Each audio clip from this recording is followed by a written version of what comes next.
Hello everyone, welcome back to the channel study warehouse. My name is Akanksha Verma and आज हम discuss करने वाले हैं how you can score well in maths. Maths की अगर मैं बात करूँ तो 100 मार्क्स का पेपर होता है। उसमें से 80 मार्क्स का आपका एक्चुअल थ्योरी आएगा जो रिटन होगा एंड 20 मार्क्स का प्रैक्टिकल होगा।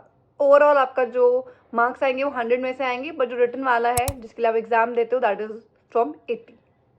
If you have seen physics and chemistry video, उसमें मैंने आपको बोला है कि आपको नोट्स बनाने हैं। अगर नोट्स नहीं है तो उसके लिए टेलीग्राम चैनल है and all that, because physics and chemistry एक थियोरटिकल चैप्टर है जिसमें आपको नोट्स बहुत इंपॉर्टेंट रहते हैं। बट मैथ्स की अगर हम बात करें तो उसमें प्रैक्टिस की रिक्वायरमेंट होती है। इसमें भी आपको फॉर्मूला शीट बनानी है बिकॉज हर एक चैप्टर का स्पेसिफिक फॉर्मूला है। बहुत स्टूडेंट कंफ्यूज होते हैं कि अगर मैथ्स स्टार्ट करे तो करे कहाँ से। So here in this video I am going to tell you कहाँ से आपको स्टार्ट करना है, कैसे कैसे आपको हर एक टॉपिक एंड चैप्टर से डील करना है। एनसीईआरटी का अगर चैप्टर 1 देखोगे तो that is relation and function, but वो थोड़ा थियोरटिकल चैप्टर है एंड बहुत स्टूडेंट्स को काफ़ी बोरिंग लगता है, so you should not begin with that. I suggest you can start with matrix, because matrix क्या है, क्लास 9th एंड 10th में है आईसीएसई बोर्ड में। सो you can start with first should be matrix, second आपका determinant chapter होना चाहिए and third should be inverse trigonometric functions. Okay, so start कैसे आपको कैसे करना है, क्या क्या करना है। सो मैट्रिक्स में आपके सारे ही टॉपिक्स हैं एक्सेप्ट 3.4 एक्सरसाइज। सो 3.4 एक्सरसाइज आपको नहीं करनी है, अपार्ट फ्रॉम दैट आपको सभी कुछ करना है because everything is in your syllabus. Determinants की अगर मैं बात करूँ तो 4.2 एक्सरसाइज आपके सिलेबस में नहीं है। डिटर्मिनेंट्स में डिटर्मिनेंट्स की प्रॉपर्टी थी जो कि बहुत इंपॉर्टेंट थी एंड उसमें स्टूडेंट्स को थोड़ा टाइम लगता था लर्न करने में and you know to apply that, तो डिफिकल्ट पार्ट था, so which has been remove. So आपको मैट्रिक्स में सब चीज़ें करनी है। डिटर्मिनेंट्स में जो इंपॉर्टेंट वाला पार्ट था, जो डिफिकल्ट वाला पार्ट था, वो हट चुका है। सो उसके अलावा जो कुछ भी है आपके सिलेबस में वो सारी चीज़ें आपको करनी है। इनवर्स ट्रिग्नोमेट्रिक फंक्शन की अगर मैं बात करूँ तो उसमें आपका definition, domain, range, principal, value सभी चीज़ें हैं। 2.2 exercise has been removed.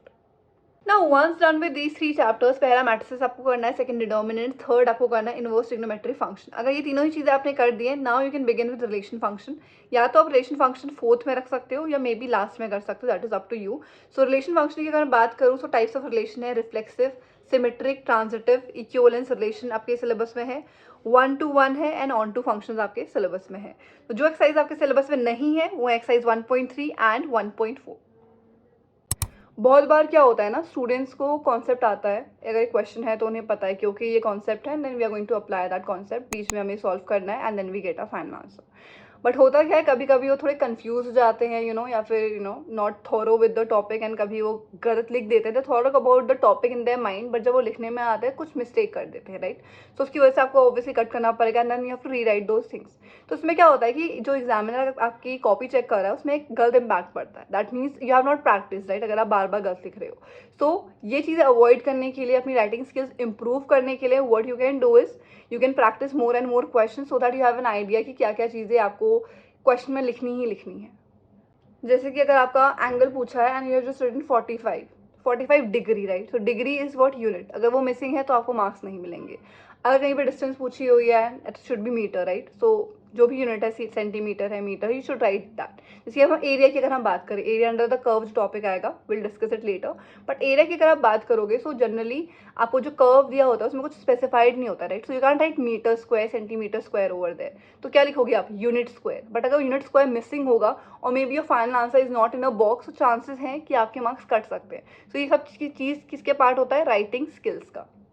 So now you are completed with 4 chapters. If you see, you should go through the NCERT questions properly. But NCERT is not enough for you, so you can refer to R.D. Sharma or M.L. Agarwal as well. Apart from that, there are some sample papers जिसमें आपको idea लगेगा कि किस type के questions पूछे जा सकते हैं, which we are going to talk about in this video only.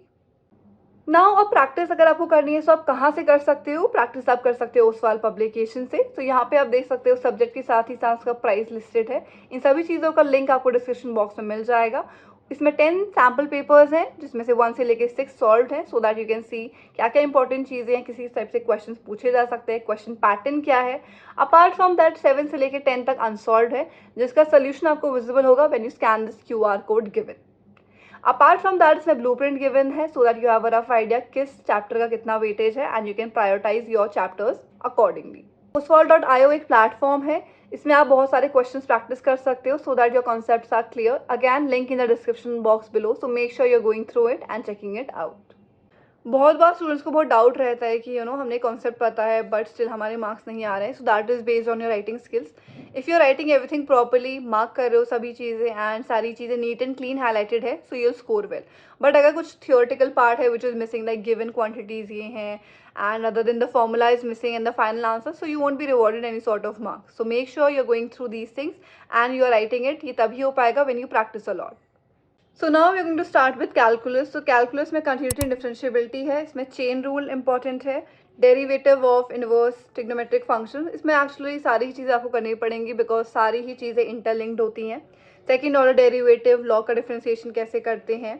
सो इसमें एक्सरसाइज 5.8 आपकी नहीं है, इसके अलावा सभी कुछ आपके सिलेबस में है. एप्लीकेशन ऑफ डेरिवेटिव की अगर मैं बात करती हूँ, so rate of change of quantities है इसमें, increasing and decreasing function, maxima and minima है. सो इसमें सिर्फ एक्सरसाइज 6.3 एंड 6.4 आपके सिलेबस में नहीं है, बाकी सभी कुछ आपके सिलेबस में है. So make sure you are going through it. Integrals की अगर मैं बात करती हूँ तो इंटीग्रल्स में सभी कुछ है एक्सेप्ट 7.8 एक्सरसाइज जिसमें सम की वो बात करता था, दैट इज एक्सक्लूडेड. बाकी सभी कुछ इंक्लूडेड है. एप्लीकेशन ऑफ इंटीग्रल्स की अगर मैं बात करूँ सो 8.2 एक्सरसाइज बोला गया है कि that is not included. But if you see, अगर पास्ट के पेपर्स अगर आप देखोगे तो इससे क्वेश्चन आ रहे हैं. So all I will suggest is application of integrals आप पूरा करते हुए चलो, nothing should be skipped. Next है डिफरेंशियल इक्वेशन. सो इसमें एक्सरसाइज 9.3 नहीं है, इसके अलावा सारी ही चीज़ें इसमें इंक्लूडेड है. जनरल एंड पर्टिकुलर सोल्यूशन, इसके अलावा homogeneous and solution of linear differential equation of the type which is listed. So सभी कुछ इसमें इंपॉर्टेंट है. Only one topic is excluded, one exercise is excluded, that is 9.3. Vectors की अगर मैं बात करती हूँ, सो वेक्टर्स में कुछ भी कैंसिल नहीं है. जो आप पहले पढ़ रहे थे वही आपको स्टिल अभी पढ़ना है. सो कुछ कैंसिल आउट नहीं हुआ है. So read full chapter. 3D की अगर मैं बात करूँ तो उसमें प्लेन टॉपिक हट चुका है. इफ़ यू सी, प्लेन से ही काफ़ी डिफिकल्ट क्वेश्चन आते थे. 3D में सिर्फ प्लेन ही एक ऐसा टॉपिक था जो बहुत ज़्यादा वेटेज कैरी करता था एंड स्टूडेंट बहुत कन्फ्यूज हो जाते थे उसे लेके. बहुत सारी प्रैक्टिस उसके लिए रिक्वायर्ड थी. सो आप देख रहे हो एक मेजर टॉपिक जो है हट चुका है, right. Apart from that next chapter is going to be linear programming. Linear programming से काफ़ी इजी क्वेश्चंस आते हैं, you just have to plot it. इसमें भी अगर मैं एक्सरसाइज की बात करूँ तो 12.2 एक्सरसाइज नहीं है सिलेबस में. इसमें आपका feasible and infeasible region, that is bounded और अनबाउंडेड, इज इंक्लूडेड.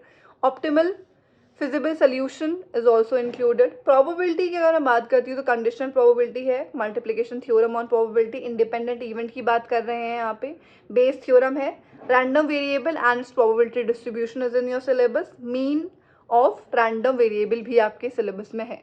अब इसमें क्या सिलेबस में नहीं है प्रोबेबिलिटी में, so 13.5 exercise is not in your syllabus. अब वो आप नहीं करोगे जिसमें वेरिएंस एंड स्टैंडर्ड डेविएशन था. Okay, so I have already told you maths के लिए you have to practice. So make sure you are following the practice sheets which I told you, जिसको मैंने आपको रेफर करने को बोला है. सो यहाँ से आपका स्कोर अच्छा आ सकता है बिकॉज वहाँ पे सारी ही इंपॉर्टेंट चीज़ें लिखी हुई हैं जो आपको लिखना है, the way you have to write each and everything.